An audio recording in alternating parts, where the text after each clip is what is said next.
This is AdTechGod, and this is a word from our sponsors. RainBarrel is a cookieless, consented audience graph that helps advertisers interact with their best fit customers. Digital advertising shouldn't be a black box, which is why RainBarrel was created by media buyers for media buyers. With RainBarrel, a tourism board was able to exceed their campaign goals by personalizing their message to sensation seekers, one of 80 socio-ethnic segments known as etho-sense audiences. Get started with RainBarrel audiences on DV360, The Trade Desk, LiveRamp, and more.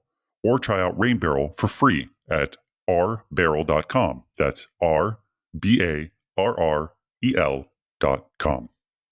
This is a disclosure. Please note that all guests featured on the AdTechGod pod are invited to participate. They do not pay in any form to appear on the show. However, guests may be sponsors of the AdTechGod community, the AdTech forum, or other product offerings. Welcome to the AdTechGod pod, your window into the world of advertising technology and the people behind it. I'm your host, AdTechGod. Welcome back to another episode of the AdTechGod pod, the podcast where we meet brilliant minds of our AdTech entrepreneurs. I'm your host, AdTechGod. Today we have a special guest whose journey in AdTech has been marked with success and acquisitions. Doug Knopper serves on the board of multiple ad tech companies, including Magnite, Extreme Reach, Locality, and previously on the board of companies like TripleLift and WURL. That's not all, though. Most notably, Doug is the co-founder and co-CEO of Freewheel, which was acquired by Comcast for $375 million in 2014.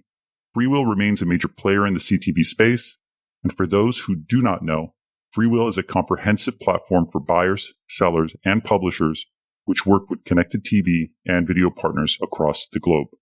I've interacted with Doug in the past, but he has no idea who I am, which makes this fun. Doug, welcome to the AdTech God Pod. Hello, AdTech God. Is it okay if I just call you God? That's fine. Or ATG. Okay, good. I do have to say this is the first time I've ever done a podcast or any kind of interview where I don't really know who I'm talking to. I think that's what makes it fun. I think people open up a little bit more. Fair enough. It's like speaking to like a therapist, but you don't know who the therapist is. So I feel like I might be in a little bit in a confessional right now. Yep, totally. You got to do 3 Hail Marys. Yeah. Okay. Doug, first of all, thank you. You've obviously been a fantastic supporter of what I think I've been trying to do over the last few years. You have an incredible background. You were obviously a part of a major acquisition in the space, that being Freewheel by Comcast. But how did you initially get into ad tech, and where did it all start? It's a great question. I've been in advertising or broadcast or media for my entire career. Started out in broadcasting companies. I went to advertising agencies. I worked on every kind of account in an advertising agency that you can imagine. And then in 2000, I joined DoubleClick, right as sort of the internet was just starting to take off. And then I watched it go from skyrocketing into space and then crashing into the ground. And I spent 6 years at DoubleClick as general manager, or later as general manager, and then left in 2005, I think, and went and I did another little startup for a year, which was a disaster, sold that company, and then we started Freewheel in 2007. That was the most impactful and exciting part of my career. So when you started Freewheel, you were pretty early on in the space, meaning there wasn't much focus on connected TV. It was kind of an emerging platform, if you want to call it that. What made you and your partners decide to go down that route? Well, the CTV wasn't even invented yet. I mean, just to give some sense of where we were, the iPhone, I don't believe had come out yet, or was just, I think the iPhone came out in 2009 and we started our company in 2007. So the concept of watching video on your phone was not even something we ever considered. What the insight that we started the company on, and I'd like to take credit for it, but it's mostly from my partner John Heller, was that we knew that video was moving to a digital world, that you would soon be able to watch TV shows, because that's what you watched then, on your computer and really on your desktop. And what the insight that we had was there was no way to put ads into it. There was no way to monetize it. And the backdrop at that point was the music business which was being decimated by, at that time, the iPod. And Apple was, cratering that industry. And if you went into the television industry, if you went into TV companies' offices, they were, cowering in fear. They were in the corner going, oh my God, are we going to lose control of our content? And is it going to, are other people going to be monetizing it? Is Steve Jobs going to take all of our content from us and we're going to be like the music industry and go out of business? And in walks Freewheel and says, hey, we can help you protect your content and monetize it. And it was like, you'll appreciate this, God. I mean, the heavens opened up, the angels started singing, and we just hit the market at exactly the right time. And the TV industry just said, okay, you're our platform. First, it was CBS, and then ABC came on with ESPN, and then Turner Broadcasting was really kind of our first client across, multi-networks. I think we signed on with 18 of their networks over time that we launched. And then Discovery and Fox and, you name it, every company under the sun essentially became part of our platform or our, system. And that was how the TV industry monetized their video. And then along comes phones and tablets and things like that. And video just started being distributed and we were helping monetize it. And we felt like we essentially created the business model that allowed that industry to scale and take off from there. And that led to CTV. Yeah, because you mentioned, CBS, ESPN, Turner, Discovery, Fox. I mean, those are the major broadcasters. If you think about the industry, what is there, 25 major players? 50 that matter, but yes. 25 big ones. Yeah, yep. 25 big ones. So you really had captured them early on and really took the opportunity away from other players like Google in the space, which then they had to fight you to get their business, if they ever did. Every year when we would do our planning, we would always say, is this the year that Google's going to come after us? And every year, usually at CES or some of the big conference, Google would come out and say, this is the year that we are going to DoubleClick for video is going to come in and we're going to take over the space. We've let Freewheel have their fun and now, DoubleClick's going to take over. And every year we'd say, what are we going to do about that? And the answer was nothing. We're just going to keep doing what we do. We're going to keep innovating. We're going to keep serving our clients. We're going to keep, pushing the envelope on how video is monetized. And Google never came after us. They never did anything. They tried to buy us and they made a very aggressive offer at an early stage, but they didn't do anything to really, make their offering competitive. And so they let us take the market. And you mentioned all the customers, although I would say CBS signed a contract, but then never went live. That's a whole different story. But we never found Google. It wasn't until much, much later, actually after we had sold to Comcast, where Google became somewhat of a force. And they took the ABC business due to a political spat between the leaders of both companies. But it was ours to lose. It's funny you say they signed a contract, but they never were onboarded. Well, Viacom CBS, I think, is with Freewheel now. So eventually they got them. That was actually part of it. Was Viacom was one of our original customers. They went live. They were very good customers, very good clients of ours.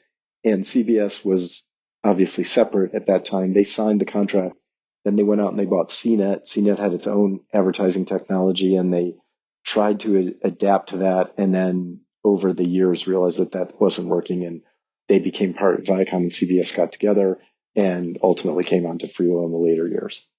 You had mentioned that you had because I like to hear journeys and highlights, but also challenges. You had mentioned, and free to talk about this or not, but you had mentioned that there was a company that was a disaster.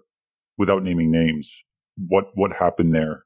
So after I left DoubleClick, and DoubleClick was sold in 2005. I think I left at the beginning of 2006, now that I think about it. And this was before DoubleClick was sold to Google. And I got offered, at the time I wanted to leave DoubleClick, didn't want to work for the new owners. And I got offered a CEO of a startup. It was about a 25-person startup on the West Coast. My family and I wanted to move to the West Coast. So we moved, we got here.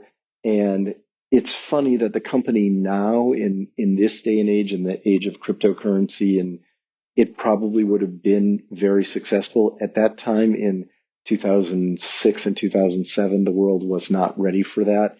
And it didn't have the leadership team. It didn't have the technology. And so I came in as the third CEO in a couple of years and almost immediately made a decision and went to the board and said, we're not putting any more money in this company. It's not going to make it. We're either going to sell it or shut it down.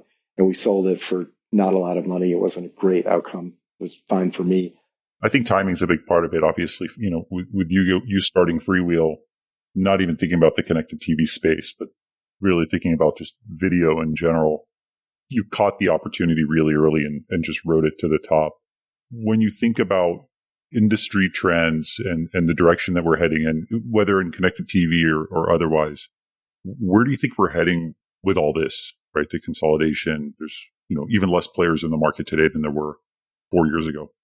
Well, I think you have to, at this point, separate it between what's happening in the media industry, which, as you mentioned rightfully so, is consolidating, is in a world of flux, particularly the companies that are still dominated by linear television revenue streams, and then the ad tech companies and the streaming companies, which fall into the higher growth and more interesting category. I think the companies that are dominated by linear advertising are, not surprisingly, seeing decelerating growth. And if they are not transforming themselves to more of the streaming business model, then they are going to see a world of hurt. And some are going faster and some are going slower. And it's, I think, as we'll see more consolidation, we've already seen it. You mentioned CBS and Viacom, and now you add Paramount into that, and Warner Brothers Discovery. There are fewer and fewer companies that are out there.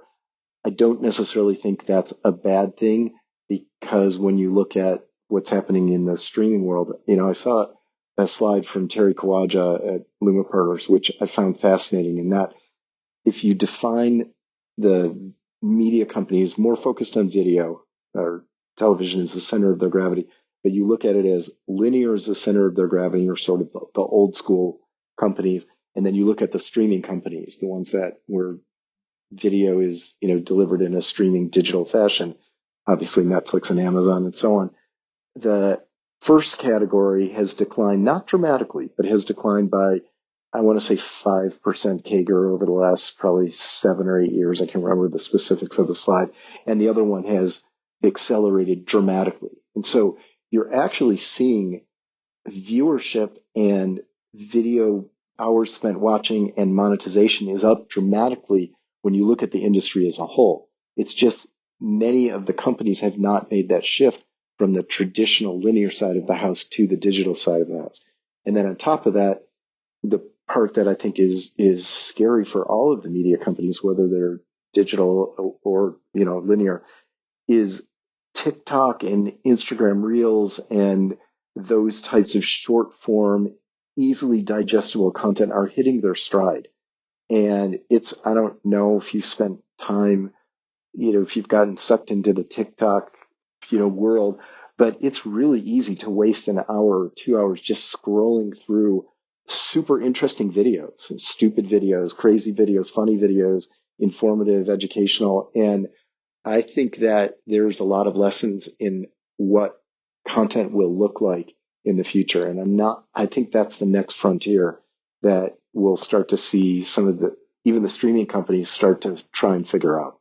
So it's interesting. I actually don't even have TikTok, which maybe gives away my age. But I don't have TikTok. I'm older than you, and I have it. Yeah, but people that are on TikTok, they swear by it, by how they get sucked in for 2 hours, and it seems like the social media stride that they're getting into now seems to be of greater interest not only to users but advertisers. Like, we're starting to see advertisers release a little bit more like raw ads. Like, they don't feel as professionally produced, even though they are. And they're done in a way where, as you're scrolling through, they just look so natural and seamless into the content that you're looking at. But the bullshit detector, if you do spend time, and again, Instagram is the same way, as you're scrolling through, the bullshit detector of, oh, this is an ad, and sometimes they're marked clearly. This is an ad for Dove soap. It fits into a TikTok form, but there's others that are trying to hide it, and your radar goes off almost immediately. Like, this is an ad and it's a stupid one. I'm going to move on. So, the advertising model is adapting there, but it's not been fully figured out. So we went through kind of your background at Freewheel acquisition by Comcast and some challenges. I have a new section of the podcast, which I think you're the second guest to do this. The first one was Miles over at Roku. So I'm going to ask you a couple questions that we've picked together. Here's the first one. What keeps you up at night the most in regards to our industry? Oh, in regards to our industry. Oh, okay. I just thought what keeps me up at night. What keeps you up at night overall? Donald Trump. But now let's go to our industry. And I mean, I say that in all seriousness because I do think, I'm a believer that democracy is at risk here. And I think if anyone who's listening to this, if you think you are considering not voting in November, then we need to I have some words for you. So we should chat about that. But I will get off my soapbox and limit to AdTech. I actually, from the standpoint of AdTech, or at least the advertising industry, there is not much that keeps me up at night. This is a dynamic industry. It is rapidly changing and morphing. I think the things that keep me up at night are, can the companies that I'm involved with or the companies that I'm interested in, can they evolve fast enough to stay up with the times? I mean, 10 years ago, when I was sort of in the midst of Freewheel, as we were just talking about, it was a radically different industry. When we started the company 15 years ago now, something like that, as I mentioned, there really wasn't video on iPhones. You couldn't watch video on an iPhone or an iPad or something. And CTV, there was no chance anybody watched it on a big screen TV in your living room. And, that's changed dramatically. Where are we going to be 10 years from now? I think there's so many disruptive forces in our industry. I can't even come up with a comprehensive list, but how are cookies and measurement going to impact our industry, or the deprecation of cookies? How is the lack of measurement or the multiple forms of measurement? How is AI going to transform? Are there two people in a garage somewhere in Nashville or Austin or Bend, Oregon or something like that, inventing some new way to take over a Freewheel or a Magnite or some company like that? They don't keep me up at night, but they're certainly fascinating to watch, and I'm super interested in seeing what happens next. Do you think and this is off topic, but do you think that we should kind of follow suit what we did in linear and have one primary measurement solution, or do you think it's going to be a multiple measurement is the way to go? So look, I think I can opine in what I want to happen, but I think Nielsen has played the long game here, and I think Nielsen is winning. And I think in 5 years, for better or worse, probably worse, I think Nielsen is going to be the dominant measurement application for digital television in whatever form it is and whatever remains of linear television. I just think, and I don't think it's because they're doing anything better. I think they're just doing the things that are solid and enough to get them through, and nobody else has broken through. We have Video Amp and TV Squared and iSpot TV and TVision, and they're all doing great things. And I don't mean to demean any of them, but I don't think any of them have broken through, or even ComScore for that matter, to becoming an alternative to a single player. And so I think by default, Nielsen, which has done probably all the right things along the way, also hasn't broken out, but because of their dominance is probably going to be it. That's my guess. So another question for you is, what's something that you think people in ad tech would generally disagree on? Probably everything that I just said. When I talk to people in ad tech, everybody's got an opinion on what's going to happen to cookies and how that is going to impact us in ad tech, and more recently in CTV. How is measurement going to impact us? There's all of these things that are changing so rapidly. I think people disagree on that, and we can have violent, vigorous debates, or more probably panel discussions at conferences. The conversation on reach and frequency in CTV has been something that I've been involved in, maybe 500 panel discussions over the course of my time in this industry, and nobody has the answer and nobody knows kind of where it's going. And then I think, as we talked about a second ago, I think AI is going to be really fascinating to see what advances can be made in terms of campaign management, campaign entry, parameters of campaigns, how we optimize a campaign, how we determine its success, how attribution goes. And then how products get coded, how they get developed, how marketing materials get written. I think AI has the capability and the capacity to change dramatically all of that. And I think people will vigorously agree and disagree on how that plays out. What controversial hill are you willing to die on today? Well, can I go back to my original political conversation?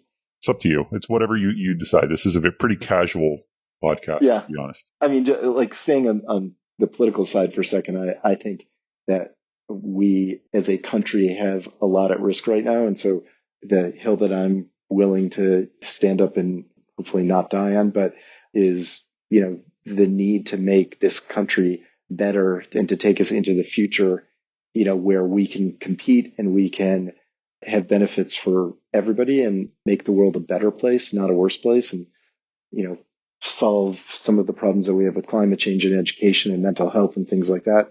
And so that hill I'm willing to die on. And my family and I spend quite a bit of time. My wife is taking a role in a Senate campaign this fall. We're actively involved in that. But maybe if we, in a couple of years, find that there's just a few players in both the media and the ad tech space, I think it's inevitable that there will be fewer players than there are today. But I think if we find that it's just come down to 2 or 3, I don't feel like the media industry was in a good place when it was just ABC, NBC, and CBS, maybe Fox. I think the world needs diversity of content, diversity of voices, diversity of how they are managed. And it will be interesting to see if we can play that out and if the financing industry, the venture capital industry, the private equity industry, the public markets can support multiple companies and how long that will last.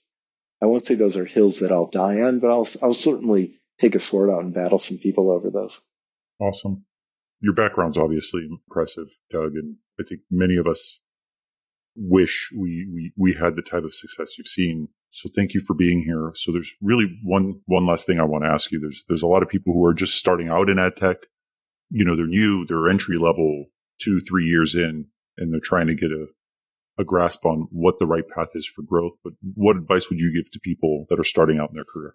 It's a great question. So first of all, what I will say is this is an incredibly complex industry. And even after 20 plus years in the ad tech world and at leadership roles in many companies, I still don't understand it. And I'm not sure that anybody does. I am always in awe of people when I go to a diligence meeting or a strategy meeting where somebody just understands this thoroughly. It's a tough one to understand. And so I've always told people who work for me at Freewheel or DoubleClick or something, number one, don't think that you can pick up and understand this in 2 months, in 3 months, in 6 months. You won't.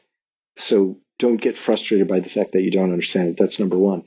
But number two, don't stop trying to learn it. Go to conferences, read, talk to your fellow coworkers, talk to your competitors, talk to colleagues. This is not an easy industry to grok, to understand, and to talk knowledgeably about that. And so what I see are, particularly on the younger side, is you see people that often fall into 2 categories. One is, I don't understand this, so I either get scared off or I'm quiet and shy and don't feel like my opinion will be taken valuably or seen as valuable. And so that's flawed. And then you see the other side, which is people who think that they understand it and are trying to present themselves as so smart and so knowledgeable that they come across as disingenuous or not somebody that would be my go-to person. And if those are the 2 ends of the bell curve, the center of the curve to me are the people that are willing to learn, take the time to learn, will solve a problem. Let's figure out how to break through this challenge. We'll learn whatever it takes and have the tenacity and the assertiveness, aggressiveness to, carry the problem through to the end. And so to me, that would be my advice to a young person is learn, absorb as much as you can, be as helpful as you can, solve problems, come with solutions. That's what this industry, the companies that you'll work for and your colleagues want to see and your clients want to see. You make a good point. I'm going to do a shout out to my dad, which I haven't done ever on this podcast. He used to tell me that. He used to say, work is not work unless you're solving problems. If you don't have problems, you don't have a job. So just put your head down and figure it out and don't worry about it, because nothing that you will do in your life will really ever matter, because you're just working to pay the bills and just keep solving problems as you go. And it kind of helps like level set the world.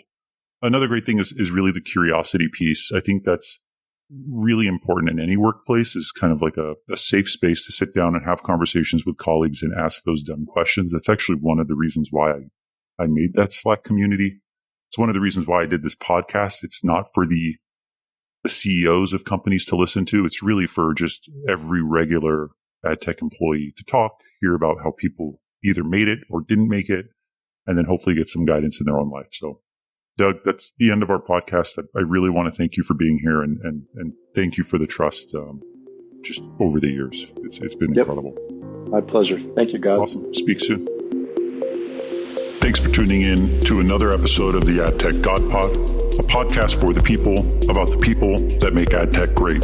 Stay connected with me for more insights, trends, and interviews in the realm of AdTech. Don't miss out on our latest updates, so follow me on X, Instagram, and connect with me on LinkedIn. Don't forget, ATG Slack community has insights, networking opportunities, and jobs.